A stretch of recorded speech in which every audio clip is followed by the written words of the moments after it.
اعوذ باللہ من الشیطان الرجیم بسم اللہ الرحمن الرحیم الحمد للہ رب العالمین والصلاة والسلام علی سید الانبیاء والمرسلین وعلی آلہ واصحابہ واہل بیتہ وذریاتہ اجمعین والعاقبۃ للمتقین۔ قال اللہ تبارک و تعالی فی کلامہ المجید والفرقان الحمید بسم اللہ الرحمن الرحیم الف لام میم ذلك الكتاب لا ريب فيه هدى للمتقين صدق اللہ العظیم وصدق رسولہ النبی الکریم۔ مولاي صل وسلم دائما ابدا على حبیبک خیر الخلق كلهم رب اشرح لي صدری ویسر لي امری واحلل عقدۃ من لسانی یفقہوا قولی۔ الحمدللہ رب العالمین۔ سورہ فاتحہ کے بعد آج ہم سورہ بقرہ کی ابتدا کر رہے ہیں۔ سورہ بقرہ یہ مدنی سورت مبارکہ ہے اور اس میں 286 آیات ہیں، 40 رکوع ہیں اور تقریباً 6121 کلمات ہیں اور 25500 حروف ہیں۔ یہ سورہ مبارکہ قرآن مجید کی صورتوں میں سے ایک اہم ترین صورت ہے۔ اس کے احادیث طیبہ میں بہت فضائل بیان ہوئے۔ حدیث کریمہ میں آیا کہ جس گھر میں اس کی تلاوت کی جاتی ہے تو 3 دن تک وہاں پر جادوگر کا جادو اثر نہیں کرتا، شیطان وہاں سے بھاگ جاتا ہے۔ اور اس کی ایک فضیلت یہ آئی ہے کہ سورہ بقرہ شریف اور آل عمران یہ 2 صورتیں بروز قیامت اپنے پڑھنے والوں پر سایہ فگن ہو گئی اور محشر کے دھوپ میں ان کو بچائیں گی۔ پھر ایک حدیث کریمہ میں آتا ہے کہ جب نبی علیہ السلام کی بارگاہ میں ایک فرشتہ حاضر ہوا اور اس نے آ کر آپ کو 2 نوروں کی بشارت دی اور مبارکباد دی، اور ایک نور تو سورہ فاتحہ کا ہے اور دوسرا نور اس نے عرض کی کہ سورہ بقرہ کے جو آخری آیات ہیں۔ بزرگان دین نے لکھا کہ جو شخص چاہتا ہے کہ قرآن اس کا محفوظ رہے، حفظ رہے، وہ بھولے نہ، تو سورہ بقرہ کی ابتدائی آیت یعنی الف لام میم سے لے کر مفلحون تک، پھر آیت الکرسی اور اس کے بعد کی 2 آیتیں، پھر آخر کی 3 آیتیں اگر وہ روزانہ سوتے وقت پڑھ لے تو انشاءاللہ تبارک و تعالیٰ وہ قرآن کو نہیں بھولے گا۔ اس سورہ مبارکہ میں نے عرض کیا کہ اس کی بہت اہمیت ہے، اور اس کی اہمیت کی ایک وجہ یہ ہے کہ نبی علیہ السلام نے مدینہ منورہ کی جانب ہجرت فرمائی تو وہاں پر قوم یہود آباد تھی۔ قوم یہود وہ لوگ تھے کہ جو اہل کتاب تھے، ان کے پاس وحی کی کتابیں بھی تھیں، ان لوگوں کے پاس علم بھی تھا، ان کے پاس سیادت بھی تھی، تمام عرب ان سے مرعوب بھی تھا ان کی حیثیت کی وجہ سے۔ اور قوم یہود وہ قوم ہے کہ جو تقریباً گزشتہ 2000 سال سے زمانے کی امامت کا تاج ان کے سر پہ رکھا ہوا تھا۔ نبی علیہ السلام کی آمد سے اب ان کے سارے معاملات کو ختم ہو جانا تھا اور پھر ایک نئی امت کو سامنے لے کر آنا تھا۔ تو اولین تو اس سورہ مبارکہ میں یہود کو اسلام کی طرف بلایا گیا تاکہ انہیں چانس دیا جائے، موقع دیا جائے، اور جب اللہ تبارک و تعالیٰ تو جانتا تھا کہ یہ لوگ نہیں مانیں گے تو پھر اسی صورت مبارکہ میں یہود کو جو سیادت دی ہوئی تھی، جو علم دیا ہوا تھا، اب اس کو پھر مسلمانوں کی جانب منتقل کر دیا گیا۔ نبی کریم صلی اللہ علیہ وسلم نے جب لوگوں کو اسلام کی دعوت دی یہاں پر خاص طور پہ مدینہ منورہ میں، تو اس کے نتیجے میں 3 گروپ ظاہر ہوئے۔ ایک گروہ تو وہ تھا جو سچے مسلمانوں کا گروہ تھا، صحابہ کرام کا گروہ تھا، انہوں نے نبی علیہ السلام کی آواز پہ لبیک کہا اور دل و جان سے اسلام کو قبول کر لیا۔ پھر ایک گروہ وہ تھا جس نے کھلے عام اس دعوت کا انکار کیا اور اس کی مخالفت کی، یہ لوگ کفار کہلاتے ہیں۔ اور تیسرا گروہ وہ تھا کہ جو نہ تو کھلے عام مخالفت کرتا تھا نہ ہی دل سے اسلام قبول کرتا تھا، جسے منافقین کا گروہ کہا جاتا ہے۔ تو اس سورہ مبارکہ کی ابتدا میں اللہ جل شانہ نے تینوں گروہ کے احوال بیان کیے۔ پہلے مومنین کے احوال کو بیان کیا شروع کی 4 آیتوں میں، اور پھر بعد کی 2 آیتوں میں کفار کو بیان فرمایا، ان کی علامتیں بیان فرمائی، اور پھر بعد کی دوسرے رکوع کی 13 آیتوں میں اللہ جل شانہ نے منافقین کے بارے میں بیان فرمایا کہ یہ کون لوگ ہیں، ان کی کیا حرکتیں، ان کا کیا انجام ہے۔ پھر اللہ تبارک تیسرے رکوع میں اپنے توحید کی دعوت دی اور چوتھے رکوع میں سیدنا آدم علیہ السلام کا واقعہ پوری تفصیل کے ساتھ بیان کیا۔ اس کے بعد 5ویں رکوع سے لے کر پہلے پارے کے اختتام تک مسلسل یہود کا تذکرہ ہے، یہود کو دعوت اسلام دی جا رہی ہے، ان کی حرکتوں کو بیان کیا گیا ہے۔ تو اس سورت کے اکثر حصے میں یہود کو جو ہے دعوت دی گئی ہے۔ ہم یہاں پہ آغاز کرتے ہیں۔ سورہ مبارکہ کا آغاز اللہ جل شانہ نے الف لام میم سے فرمایا، اور الف لام میم یہ حروف مقطعات ہیں۔ مقطعات یعنی جدا جدا۔ یہ لفظ ویسے تو ایک ساتھ ملا کے لکھے جاتے ہیں، کاف ہا یا عین صاد ملا کے لکھے جاتے ہیں، لیکن جب بھی یہ پڑھے جائیں گے تو انہیں الگ الگ کر کے پڑھا جائے گا۔ اور قرآن مجید فرقان حمید میں کئی مقامات پہ یہ حروف آئے ہیں۔ مختصر یہ کہ ان حروف کے بارے میں حکم شرعی یہ ہے کہ ان کا معنی اللہ تبارک و تعالیٰ جانتا ہے، اور اللہ تبارک و تعالیٰ کی عطا سے اس کے رسول علیہ السلام جانتے ہیں، اور رسول علیہ السلام کی وساطت سے اولیاء کاملین کو بھی اس کا کچھ علم دیا جاتا ہے۔ بہت بابرکت حروف ہے یہ، اور بڑے اللہ تبارک و تعالیٰ کے راز ہے اس میں جو اس کے اور اس کے حبیب علیہ السلام کے درمیان میں ہے۔ فرمائے کہ ذالک الکتاب لا ریب فیہ، ذالک الکتاب وہ کتاب، لفظی ترجمہ، اس میں کوئی شک کی گنجائش نہیں۔ اب یہاں پہ جو فرمایا کہ وہ کتاب، ایک تو معنی اس کا یہی ہے کہ جب اللہ تبارک و تعالیٰ سے ہم نے سورہ فاتحہ میں ہدایت طلب کی تھی تو اللہ تبارک و تعالیٰ نے ہمیں وہ کتاب عطا فرما دی ہدایت کے لیے پوری کی پوری۔ پھر اس کی شان نزول میں مفسرین نے لکھا کہ اللہ جل شانہ نے بنی اسرائیل سے یہ وعدہ فرمایا تھا کہ وہ بنی اسماعیل میں سے ایک نبی بھی بھیجے گا اور ایک کتاب بھی نازل فرمائے گا۔ تو یہود کے پاس جب یہ قرآن مجید فرقان حمید نازل ہوا اس زمانے میں تو ان لوگوں نے اس کا انکار کیا، تو اللہ تبارک و تعالیٰ نے ذالک الکتاب کہہ کر یہ وہی کتاب ہے جس کا تم سے وعدہ کیا گیا تھا، اور اس میں تم اعتراضات کر رہے ہو، اس میں شک و شبہات پیدا کر رہے ہو، تو فرمایا کہ اس میں کوئی شک کی گنجائش نہیں۔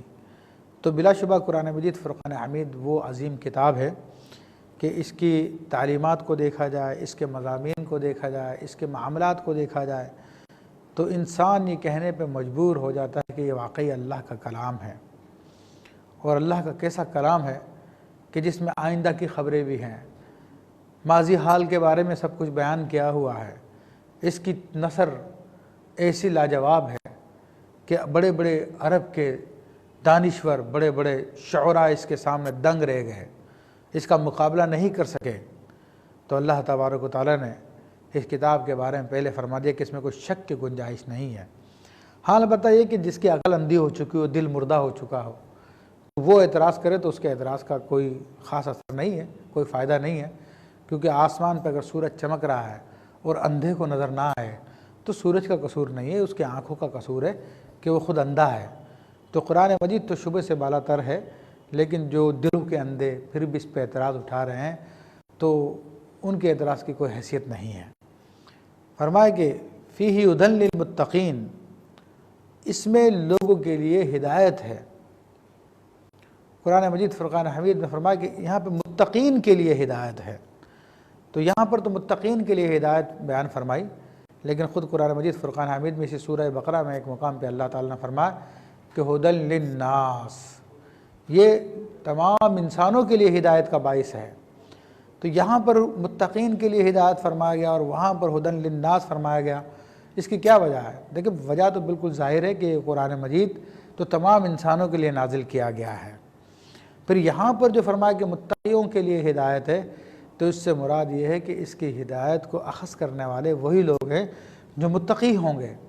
مثلا بارش ہے، وہ تو ہر جگہ پہ گرتی ہے، چٹانوں پہ بھی گرتی ہے، میدانوں پہ بھی گرتی ہے، باغ پہ بھی گرتی ہے، لیکن اس بارش کا صحیح فائدہ وہاں پہ ظاہر ہوتا ہے جہاں پر پودے لگے ہوں، کہ پودوں میں زندگی پڑ جاتی ہے، پھول دینا شروع کر دیتے ہیں، پھل دینا شروع کر دیتے ہیں۔ تو ایسی یہ کلام الہی تو سب کے لیے نازل کیا گیا ہے، مگر ایمان کے پھول اسی دل میں کھلیں گے کہ جو تقوی رکھتا ہے۔ اب تقوی سے کیا مراد ہے؟ تقوی کے بارے میں بہت تعریفات بیان کی گئی ہے، بڑی تفصیل سے علماء نے اس کو بیان کیا ہے، جن کی تمام باتوں کا خلاصہ یہ ہے کہ انسان کو نقصان دہ چیزوں سے بچنا اور فائدہ مند چیزوں کو اختیار کرنا، یعنی دنیا اور آخرت کے نقصان دہ چیزوں سے بچنا اور دنیا آخرت کی فائدہ مند چیزوں کو اختیار کرنا، یہ تقویٰ ہے۔ اور یہ میں نے مختصر سی تعریف بیان کی ہے، جس کے اندر غیر مسلم بھی شامل ہو جائیں گے، کہ غیر مسلم کو دلوں میں بھی اگر تقویٰ ہے، وہ اپنے اچھائی بھلائی کو سمجھتے ہیں، تو وہ بھی اس کی ہدایت لے سکتے ہیں۔ ورنہ سیدنا فاروق اعظم رضی اللہ تعالیٰ عنہ نے جب کعب احبار رضی اللہ تعالیٰ عنہ سے پوچھا کہ ایک کعب تقویٰ کیا ہے، تو انہوں نے عرض کی کہ امیر المومنین، کبھی آپ کانٹے دار خاردار جھاڑیوں سے گزرے ہیں؟ تو آپ نے فرمایا ہاں۔ تو کہا کس طرح گزرتے ہیں؟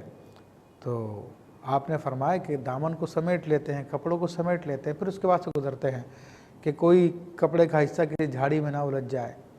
تو فرمایا کہ اسی کا نام تقویٰ ہے، کہ تمام کی تمام باتیں جو انسان کی ہلاکت کا باعث ہے ان سے بچے، اور انسان کو جو فائدہ دینے والی چیزیں ان کو اختیار کریں۔ تو اس تعریف کے اعتبار سے دنیا کا کوئی بھی انسان جو اپنے دنیا و آخرت کا فائدہ چاہتا ہے اور اپنے دنیا آخرت کے نقصان سے بچنا چاہتا ہے، تو وہ متقی کی تعریف میں۔ ورنہ اصطلاحی طور پر ہر مسلمان عوام کا تقویٰ ہے، پھر خواص کا تقویٰ، پھر اخص الخواص کا تقویٰ ہے۔ عوام کا تقویٰ تو یہ کہ کفر کو چھوڑ کر اسلام کو قبول کر لینا، یہ عوام کا تقویٰ ہے۔ اور خواص کا تقویٰ یہ کہ حلال اور حرام کی تمیز کرنا، حرام کو چھوڑنا، حلال کو لینا۔ اور اخص الخواص کا تقویٰ یہ ہے کہ ہر اس چیز کو چھوڑ دینا جو اللہ کی یاد سے دل کو غافل کر دے۔ فرمایا کہ یہ متقیوں کے لیے ہدایت ہے، اور متقیوں کی اب علامتیں بیان کی جاتی ہیں۔ الذین یؤمنون بالغیب، جو ایمان لاتے ہیں غیب پر۔ ایمان سے کیا مراد ہے؟ لفظی معنی تو یقین ہے، جو غیب پہ یقین رکھتے ہیں۔ اگر اصطلاحی تعریف کی جائے تو یہ ہے کہ ان تمام باتوں کو ماننا جو نبی علیہ السلام اپنی رب کی بارگاہ سے لے کر آئے ہیں، یعنی آپ علیہ السلام نے جو تعلیمات قرآن کی صورت میں دی ہیں اور جو احادیث طیبہ کی صورت میں دی ہے، اپنے اقوال و افعال کے ذریعے دی ہے، تو ان تمام باتوں کو تسلیم کرنا یہ ایمان ہے۔ اور ان میں سے کسی بھی بات کا انکار کرنا جو کہ جس کا ثبوت قطعی ہے، تو اس کو کفر کہتے ہیں۔ تو کسی بھی ضروریات دین کا انکار کرنا کفر ہے۔ غیب پہ ایمان رکھتے ہیں۔ غیب پہ ایمان رکھنے سے مراد یہ کہ بلا دیکھے بہت ساری باتوں کو مانتے ہیں، جس طرح کہ ہم نے رب کریم کو نہیں دیکھا، ہم نے جنت کو نہیں دیکھا، جہنم کو نہیں دیکھا، لیکن حضور علیہ السلام کے بتائے سے ہم ان تمام باتوں کو مانتے ہیں، ان تمام باتوں کو تسلیم کرتے ہیں۔ تو یہ غیب پر ایمان لانا ہے۔ یا ایک دوسرا معنی یہ بھی ہے، اس کا علماء نے بتایا کہ یعنی جو لوگوں کے سامنے بھی ایمان رکھتا ہو اور پیچھے جب تنہا ہو تب بھی ایمان رکھتا ہو۔ منافقین کی طرح نہیں کہ لوگوں کے سامنے تو کہے کہ ایمان لایا اور پیچھے جا کر کہتا ہے کہ میں تو کافر ہوں، میں تو کفر کے ساتھ ہوں۔ تو دوسرا معنی یہ بھی بتایا۔ پھر اگلی علامت مومنین کی یہ بتائی کہ یقیمون الصلاۃ، وہ نماز کو قائم کرتے ہیں۔ اب نماز بہت اہم عبادت ہے، جس کا اللہ تبارک و تعالیٰ نے یہاں پہ ذکر فرمایا۔ اسلام کے ستون میں سے پہلا ستون تو کلمہ طیبہ ہے، اور اس کے بعد جو سب سے اہم ترین ستون ہے یا عبادت ہے وہ نماز ہے۔ تو نماز فرمایا کہ وہ قائم رکھتے ہیں، صرف پڑھنے کا ذکر نہیں کیا۔ تو پڑھنا تو کبھی کبھار بھی ہوتا ہے، بے توجہی کے ساتھ بھی پڑھنا ہوتا ہے۔ قائم رکھنے سے مراد یہ کہ اس کے ظاہری آداب کو بجا لائے، جو بھی اسلام نے اس کے بارے میں باتیں بتائی ہیں ان سب پر عمل کرے، اور پھر باطنی آداب بھی بجا لائے۔ اور باطنی آداب یہ ہے کہ دل اللہ کی یاد میں مشغول ہو، اللہ تبارک و تعالیٰ کی بارگاہ میں حاضر ہو۔ ان تعبد اللہ کأنک تراہ فإن لم تکن تراہ فإنہ یراک کا منظر ہو، تو اللہ کی عبادت ایسے کر گویا کہ تو اس کو دیکھ رہا ہے۔ اگر تو اس کو نہیں دیکھ سکتا تو یہ سمجھ لے کہ وہ تجھ کو دیکھ رہا ہے۔ پھر نماز کا اصل مقصد بھی اللہ تبارک و تعالیٰ نے قرآن میں بیان فرما دیا، اور ارشاد فرمایا کہ اقم الصلاۃ لذکری، میری یاد کے لیے نماز قائم کرو۔ تو یقیمون الصلاۃ کا مراد یہ ہے جو ہر وقت اللہ کی یاد کو قائم رکھے۔ وَمِمَّا رَزَقْنَاهُمْ يُنْفِقُونَ، اور جو ہم نے دیا اس میں سے خرچ کرتے ہیں۔ تو ایک تو نقطہ اس میں علماء نے یہ بیان فرمایا کہ اسراف سے پرہیز کرتے ہیں، کیونکہ یہاں پہ مما فرمائے گا جس میں بعضیت کا معنی پایا جاتا ہے، کہ اس میں سے بعض خرچ کرتے ہیں جو ہم نے دیا ہے، سارا ہی نہیں خرچ کر ڈالتے، تو اس سے اسراف کی نفی ہوگی، فضول خرچی کی نفی ہو گئی۔ اب اللہ تبارک و تعالیٰ نے کیا دیا، تو ویسے ظاہری اعتبار سے تو یہی سمجھ میں آتا ہے کہ اس میں زکوٰۃ کی طرف اشارہ کیا گیا ہے، اور خرچ کرنے کا لفظ بھی اسی کے لیے استعمال کیا جاتا ہے۔ تو اللہ کے دیے ہوئے مال میں سے انسان زکوٰۃ بھی ادا کرے اور صدقات بھی دے، تو یہ اللہ کے دیے ہوئے میں سے خرچ کرنا ہے۔ لیکن اگر اس کا عمومی مفہوم لیا جائے کہ جو اللہ نے دیا، مما رزقناہم، تو اللہ نے ہم کو کیا نہیں دیا؟ اللہ نے ہم کو جان دی، اللہ نے ہم کو نعمت عطا فرمائی، ہمیں علم عطا فرمایا، ہمیں دوسری نعمت عطا فرمائی۔ تو یہاں پر عمومی مفہوم کے اعتبار سے کہ اللہ نے جس انسان کو جو صلاحیت عطا فرمائی ہے وہ اس صلاحیت کو استعمال کرتے ہوئے لوگوں کے کام آئے، لوگوں کی مشکلوں کو حل کرے، پریشانیوں کو دور کرے، تو یہ سب کا سب اس آیت طیبہ کے تحت داخل ہے کہ وہ مما رزقناہم ینفقون، ہمارے دیے ہوئے میں سے وہ لوگوں پہ خرچ کرتے ہیں۔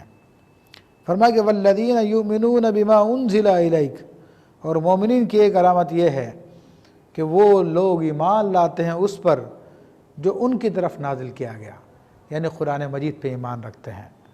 وما انزل من قبلک، یعنی حضور علیہ السلام پہ جو نازل کیا اور حضور علیہ السلام سے پہلے جو نازل کیا گیا ان دونوں پہ ایمان رکھتے ہیں۔ تو حضور علیہ السلام پہ تو قرآن نازل کیا، اور اس کے ساتھ ساتھ آپ علیہ السلام کے جو احادیث طیبہ ہے یہ بھی منزل من اللہ ہے، کیونکہ وحی دو قسم کی ہے، وحی جلی اور وحی خفی۔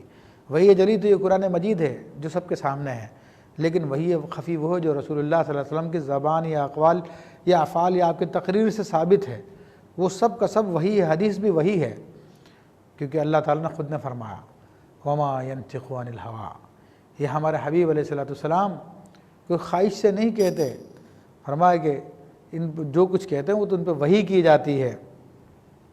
تو یہ وحی کی یہ قسم بھی، تو پتہ چلا کہ حدیث کا انکار بھی کفر ہے، وہ بھی اہل ایمان نہیں ہے جو حدیث کا انکار کرتے ہیں رسول اللہ صلی اللہ علیہ وسلم کی۔ فرمایا کہ اس پہ ایمان لائیں جو آپ پہ نازل ہوا، اور اس پر جو آپ سے پہلے نازل کیا گیا، تو اس میں تورات، زبور، انجیل اور جتنے انبیاء کرام کے صحائف ہیں ان سب پر ایمان لانا شامل ہے۔ اور الحمدللہ مسلمانوں کا یہ عقیدہ ہے کہ اللہ نے جس جس دور میں جس جس نبی پہ جو کچھ نازل فرمایا وہ حق ہے، ہم اس پہ ایمان لاتے ہیں، اس کا اجمالی ایمان ہے، اس میں جو درست ہے، جو غیر محرف ہے اس کو ہم مانتے ہیں، اور جو منسوخ نہیں ہے اس کو مانتے ہیں، اور جو محرف ہو گیا یا منسوخ کر دیا گیا تو اس پہ عمل بھی جائز نہیں ہے، اور جو محرف کر دیا گیا اس کو ماننا بھی جائز نہیں ہے، اس میں تبدیلی کر دی گئی ہے۔ تو یہاں پر مومنین کی یہ ایک اور علامت آ گئی۔ یہاں پر ایک نقطہ علماء بیان فرماتے ہیں کہ یہ آیت طیبہ بتا رہی ہے کہ حضور علیہ السلام پہ نبوت کا سلسلہ ختم ہو گیا، کیونکہ یہ فرمایا گیا جو آپ پہ نازل ہوا، جو آپ سے پہلے نازل ہوا، یہ نہیں فرمایا گیا جو آپ کے بعد نازل ہوگا، وما ينزل بعدک، کہ جو آپ کے بعد نازل کیا جائے گا، کیونکہ یہ جملہ ہوتا تو پھر اس کا پتہ چلتا کہ ایک اور نبوت ہو رہی ہے، لیکن یہاں پر اس بات کو ذکر نہیں کیا گیا۔ تو یہ آیت طیبہ بھی واضح طور پہ بتا رہی ہے کہ سلسلہ نبوت رسول اللہ صلی اللہ علیہ وسلم پہ ختم کر دیا گیا ہے۔ آپ علیہ السلام کے بعد کسی صورت میں کسی نبی کا وجود ہی نہیں ہے، کسی نبی کی گنجائش ہی نہیں ہے، نہ ذلی نہ بروزی، کسی قسم کا نبی نہیں ہو سکتا۔ تو اس لیے آپ کے بعد کسی کو نبی ماننا، چاہے ذلی نبی ماننا یا کچھ اور ماننا، تو یہ سارا کا سارا کفر ہے۔ وبالآخرۃ ھم یوقنون، اور وہ لوگ آخرت پہ ایقان رکھتے ہیں، آخرت پہ یقین رکھتے ہیں۔ تو یہاں پہ اللہ جل شانہ نے آخرت پہ یقین کی بات فرمائی ہے، اور آخرت سے مراد روز جزا ہے، قیامت کا دن ہے کہ جب لوگوں کو مرنے کے بعد دوبارہ زندہ کیا جائے گا، اور دوبارہ زندہ کرنے کے بعد پھر ان سے حساب کتاب کیا جائے گا۔ تو یہاں پر تمام کے تمام کفریات کو رد کر دیا گیا ہے کہ جو لوگ کہتے ہیں کہ انسان مرنے کے بعد تو مٹی ہو جاتا ہے، وہ پھر کیسے زندہ ہوگا اور اس سے کس طرح سے حساب کتاب کیا جائے گا۔ تو یہاں پہ بتا دیا کہ مومن ان تمام باتوں کو مانتے ہیں کہ مرنے کے بعد زندہ بھی ہونا ہوگا، اور جو زندگی میں جتنے بھی اعمال کیے ہیں وہ سارے کے سارے اعمال کا حساب کتاب بھی ہوگا۔ تو یہ آیت طیبہ ہمیں وضاحت کر رہی ہے، اور یہاں پہ لفظ ایقان لایا گیا، یوقنون، یؤمنون نہیں فرمایا گیا، ایقان کہہ کر یہ اشارہ کر دیا گیا کہ ان کو قیامت کا پختہ یقین ہوتا ہے، اور جب انسان کو کسی بات کا پختہ یقین ہو جائے تو اس کے تقاضوں پہ عمل کرتا ہے۔ مثلا آپ جس گھر پہ رہتے ہیں اس کے بارے میں کوئی انجینئر کہہ دے، ماہر انجینئر، کہ آپ کا یہ مکان 1 سال کے اندر اندر گر جائے گا اور آپ فوری طور پہ دوسرے مکان کا انتظام کر لیں، تو اگر آپ کو اس انجینئر کی بات پر 100% نہیں، اگر 75% بھی یقین ہے، تو تو آپ فوری طور پہ مکان تبدیل کرنا شروع کر دیں گے، کیونکہ آپ کو جانتے ہیں کہ اگر میں نے مکان تبدیل نہیں کیا تو یہ مکان مجھ پہ گر جائے گا، میرے بچوں پہ، میرے بیوی بچوں کو ختم کر دے گا، مجھ کو ختم کر دے گا، نقصان ہو جائے گا۔ تو آپ کو اس کا یقین تھا، تو آپ نے اس کے تقاضے پہ عمل کر کے فوری طور پہ دوسرے مکان کا انتظام کیا، اس جگہ کو چھوڑ دیا۔ اسی طرح اگر کسی کو قیامت کا یقین ہو جائے اور اس کو یہ معلوم ہو جائے کہ جو آج دنیا کی زندگی میں کر رہا ہوں، کل بروز قیامت اللہ کے یہاں پہ مجھے حساب کتاب دینا ہے۔ وَمَن يَعْمَلْ مِثْقَالَ ذَرَّةٍ خَيْرًا يَرَهُ وَمَن يَعْمَلْ مِثْقَالَ ذَرَّةٍ شَرًّا يَرَهُ، جو ذرے برابر کوئی بھلائی کرے گا تو اس کا بدلہ دیکھ لے گا، جو ذرے برابر کوئی برائی کرے گا تو اس کا بدلہ دیکھ لے گا۔ جب واقعی دل سے یقین ہو جائے تو پھر انسان سے گناہ چھوٹ جاتے ہیں، وہ اللہ کی عبادت میں لگ جاتا ہے۔ تو یہ آیت طیبہ بتا رہی ہے کہ ہم ایمان کا دعویٰ کرنے والوں میں سے اکثر وہ لوگ ہیں کہ جنہیں قیامت کا یقین نہیں ہے۔ اگر قیامت کا یقین ہو جائے تو یہ جو گناہ کی عادت ہمیں پڑی ہوئی ہے، یہ ہمارے معاشرے کے اندر چور بازاری اور اللہ تبارک و تعالیٰ کے احکام کی خلاف ورزیاں، تو کہیں مال کمانے کے لیے، کہیں لذات نفسانی کے حصول کے لیے جو سب کچھ لوگ کر گزر رہے ہیں، یہ ساری کی ساری باتیں ختم ہو جائیں، وہ بندہ پکا مومن ہو جائے۔ تو بہرحال اللہ تبارک و تعالیٰ نے ان 4 آیتوں میں اس گروہ کی علامتوں کو بیان کر دیا، صحابہ کرام کی علامتوں کو بیان کر دیا جو رسول اللہ صلی اللہ علیہ وسلم کے سچے وفادار ہیں، جن کا قرآن پہ پکا یقین ہے۔ پھر فرمایا جا رہا ہے کہ اولئک علی ھدی من ربہم واولئک ھم المفلحون، تو یہ ہیں وہ لوگ جو اپنے رب کی طرف سے ہدایت یافتہ ہے۔ اولئک ھم المفلحون، اور یہی ہیں وہ لوگ جو فلاح پانے والے ہیں۔ تو عربی زبان میں فلاح کا لفظ بڑا جامع ہے۔ جب کسی کے بارے میں کہنا ہو کہ اس کو ہر طرح کی کامیابی حاصل ہو گئی، ہر طرح کے نقصان سے بچ گیا، تو اس کے لیے فلاح کا لفظ استعمال کیا جاتا ہے۔ تو یہاں پہ اللہ تبارک و تعالیٰ نے فرما دیا کہ یہ لوگ فلاح پانے والے ہیں، کامل رستگاری والے ہیں، بلا سبقت عذاب جنت میں داخل ہونے والے ہیں۔ تو یہ مومنین کی علامتیں بیان کر کے مومنین کا انجام بیان فرمایا۔ پھر ارشاد فرمایا کہ ان الذین کفروا سواء علیہم اانذرتہم ام لم تنذرہم لا یؤمنون، اور بے شک جن لوگوں نے کفر کیا، انکار کیا، یعنی اس بات کا جو محمد رسول اللہ صلی اللہ علیہ وسلم میں نازل کی گئی، سواء علیہم برابر ہے ان لوگوں پر، اانذرتہم خواہ آپ ان کو ڈرائیں، ام لم تنذرہم خواہ آپ ان کو نہ ڈرائیں، لا یؤمنون وہ ایمان لانے والے نہیں ہیں۔ تو اللہ تبارک و تعالیٰ کے علم میں تھا کہ بعض لوگ وہ ہیں کہ جو ازلی کافر ہیں، یہ لوگ ہرگز بھی ایمان نہیں لائیں گے۔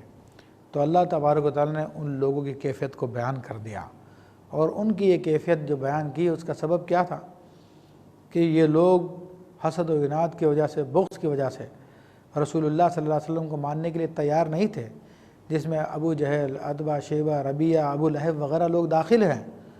تو یہ وہ لوگ ہیں کہ جو ہرگز بھی ماننے کے لیے تیار نہیں تھے۔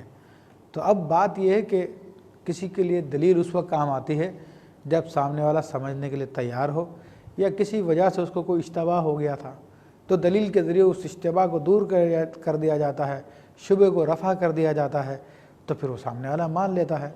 لیکن جس نے یہی ٹھان لیا کہ مجھے ماننا ہی نہیں ہے، خواہ کچھ بھی ہو جائے مجھے نہیں ماننا، تو پھر اس کا معاملہ تو یہی ہوتا ہے کہ اس کو کوئی دلیل دی جائے نہ دی جائے، اسے ڈر سنایا جائے یا نہ سنایا جائے، وہ ہرگز بھی نہیں مانے گا۔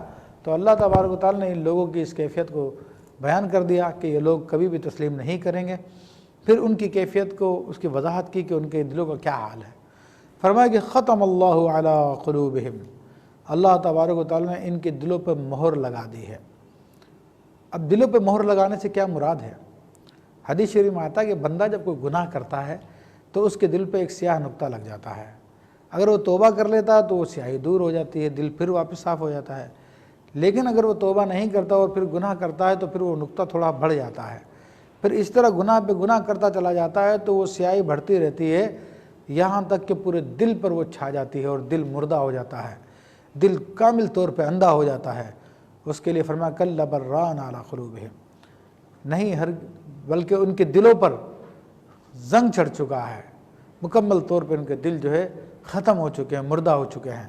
تو یہاں پر اللہ تبارک و تعالیٰ نے فرمایا کہ ان کے دلوں پہ مہر لگا دی گئی ہے، تو اس سے مراد یہی ہے۔ وَعَلَىٰ سَمْعِهِمْ، اور ان کی بصارتوں پہ مہر لگا دی گئی ہے، ان کی بصارتیں بھی ان کی سماعتیں، علی سمعہم سے مراد سماعت ہے کہ ان کی قوت سماعت پہ بھی مہر لگ گئی ہے، وعلی ابصارہم اور ان کی قوت بصارت پہ بھی مہر لگ چکی ہے۔ فرمایا گیا وعلی ابصارہم غشاوہ، اور ان کی نگاہوں پہ پردہ چھا گیا ہے۔ تو اب چونکہ دلوں پہ عام طور پہ مہر لگتی ہے، سماعت پہ مہر لگتی ہے، تو اس کے لیے وہ محاورہ استعمال فرمایا، اور آنکھوں کو سے جب نظر نہیں آتا کہتے ہیں آنکھوں پہ پردہ چھا گیا ہے، تو یہاں پہ اللہ تبارک و تعالیٰ نے اسی اعتبار سے محاورہ استعمال فرمایا۔ وَلَهُمْ عَذَابٌ عَظِيمٌ، اور ان کے لیے دردناک عذاب ہے۔ تو اللہ تبارک و تعالیٰ نے ان کفار کے بارے میں ارشاد فرمایا کہ ان کے دلوں پہ مہر ہے، ان کی سماعت پہ مہر ہے، اور آنکھوں پہ پردہ ہے۔ تو اب یہ کیا کیفیت ہے جو اللہ تبارک و تعالیٰ نے بیان فرمائی؟ تو بات یہ کہ جب مریض کو دوا دی جائے اور وہ طبیب کے احکام کے مطابق اس دوا کو استعمال نہ کرے بلکہ بد پرہیزی کرتا چلا جائے، تو ایک ٹائم یہ آتا ہے کہ وہ اس سٹیج کو پہنچ جاتا ہے کہ اب اس کا علاج ناممکن ہو جاتا ہے، اس کا جسم اس قابل نہیں رہتا کہ دوا کے اثر کو قبول کرے، اور ڈاکٹر لوگ ایسے مریض کو دیکھ کے کہہ دیتے ہیں کہ جناب اتنے عرصے میں اس کا انتقال ہو جائے گا، اس کے لیے باقاعدہ وقت بتا دیتے ہیں، تاریخ بتا دیتے ہیں۔ تو اللہ تبارک و تعالیٰ تو حکیم ہے، وہ تو سب باتوں کو جاننے والا ہے۔ اللہ تبارک و تعالیٰ نے جانا اپنے علم سے ازل سے ہی کہ ان لوگوں کے دل مردے ہو چکے ہیں، کسی بات کو قبول کرنے کے لیے تیار نہیں ہیں، تو پھر ان کی کیفیت کو بتا دیا کہ ان لوگوں کی کیفیت یہ ہے کہ دلوں پہ مہر لگ گئی ہے، کانوں پہ مہر لگی ہے، اور نگاہوں پہ پردہ چھا گیا ہے۔ تو اس حوالے سے مختصر سے ایک میں مثال میں دے دوں کہ ابو جہل وغیرہم اتنے سخت قسم کے دشمن تھے، اتنے سخت قسم کے معاند تھے کہ تمام دلائل دیکھنے کے باوجود انہوں نے انکار کر دیا۔ حضور علیہ الصلوۃ والسلام سے کہا کہ چاند کے 2 ٹکڑے کر دو، حضور نے چاند کے 2 ٹکڑے کر کے دکھا دیے۔ حضور سے دیگر معجزے طلب کیا، حضور نے وہ سب کچھ دکھا دیے۔ ایک مرتبہ اپنے ہاتھوں میں کنکریاں لیا اور کہنے لگا مجھے بتاؤ محمد یہ میرے ہاتھوں میں کیا ہے؟ تو نبی علیہ الصلوۃ والسلام نے ارشاد فرمایا کہ میں بتاؤں یہ جو تمہارے ہاتھوں میں وہ بتا دے۔ تو اس نے کہا کہ میرے ہاتھوں میں جو چیز وہ بتا دے تو بڑی بات ہے۔ تو آپ نے حکم دیا تو اس کے ہاتھوں میں کنکریاں تھیں، وہ کہہ پڑی لا الہ الا اللہ محمد رسول اللہ۔ انہوں نے گواہی دے دی، مگر ابو جہل نے تب بھی نہیں مانا، اس نے انکار کر دیا۔ تو یہ وہ کیفیت ہوتی ہے کہ جسے کہا جاتا ہے کہ دلوں پہ پردہ پڑ گیا ہے۔ تو اللہ تبارک و تعالیٰ نے ایسے لوگوں کے بارے میں فرمایا کہ چونکہ دلائل وغیرہ ان کے کام آئیں گے نہیں، جس طرح کہ لوہا جب اس پہ زنگ چڑھ جاتا ہے تو پھر اس کا علاج یہی ہوتا ہے کہ اس کو بھٹی میں تپایا جاتا ہے، بھٹی میں جلایا جاتا ہے۔ تو مگر ان لوگوں کا حال تو اس لوہے سے بھی زیادہ برا ہے کہ لوہے کو مٹی میں جلا کے اس کی اصلاح ہو جاتی ہے، مگر یہ لوگ اس حال کو پہنچ چکے ہیں کہ اب ان کی اصلاح کی کوئی صورت ہی نہیں ہے۔ تو فرمایا کہ وَلَهُمْ عَذَابٌ عَظِيمٌ، ان کے لیے دردناک عذاب ہے۔ تو اللہ تبارک و تعالیٰ نے ان کفار کے بارے میں بیان فرما دیا، اور یہ خاص انہی کفار کے بارے میں ہے جن کے بارے میں نص آ چکی ہو کہ یہ کفر پہ مرے ہیں۔ باقی ہم کسی اور کافر کے بارے میں یہ نظریہ نہیں رکھ سکتے کہ اس کے دل پہ مہر لگ چکی ہے، یہ نہیں مانے گا، ورنہ پھر تبلیغ کا سلسلہ ختم ہو جائے۔ ہمارا کام تو اللہ تعالیٰ کے پیغام کو پہنچا دینا ہے، اور اگر کسی کے دل کو ماننا یا نہیں ماننا یہ اس کا معاملہ ہے، اس کے رب کا معاملہ ہے۔ ہاں ہم نے اپنی ذمہ داری پوری کر دی ہے۔ تو یہاں پہ اللہ تبارک و تعالیٰ نے مومنین کی علامتیں بیان فرما دی، کافرین کی علامتیں بیان فرما دی۔ پہلا رکوع اختتام پذیر ہوا، اب دوسرے رکوع میں منافقین کی علامتیں انشاءاللہ تبارک و تعالیٰ وہ آئندہ درس میں بیان کی جائے گی۔ وآخر دعوانا ان الحمد للہ رب العالمین۔